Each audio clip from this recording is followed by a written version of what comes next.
دیتے ہیں کہ وہ غزہ کی جو سرزمین ہے اس پر اپنی ریاست کو قائم کرے. تو اس طرح امن قائم نہیں ہوگا.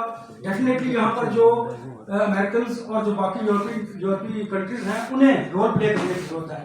لیکن اس کے ساتھ ساتھ میں اس بات کا بھی اظہار ضرور کروں گا کہ جو اسلامی امت کے حکمران ہیں انہیں کردار ادا کرنے کی ضرورت تھی. بدقسمتی سے ایسا نہیں ہوا. یہی وجہ ہے کہ ہم تقسیم در تقسیم ہوتے چلے گئے اور جو مسلمانوں پر مظالم ڈھائے جا رہے ہیں وہ آپ کے سامنے ہیں. اس کو ریلیٹ کروں گا میں کشمیر کے ساتھ کہ آپ دیکھیے کہ غزہ میں نسل کشی کی جا رہی ہے اور اگر آپ کشمیر کو دیکھیں تو اس میں جس طرح اکھنڈ بھارت کی بات کی جا رہی ہے اور جس طرح وہاں پر بھی ہندوؤں کو لا کر بسایا جا رہا ہے تو یہ آپ ذرا غور کیجیے کہ اسرائیل اور مقبوضہ کشمیر کا جو سچویشن ہے وہ مجھے سیم دکھائی دیتی ہے.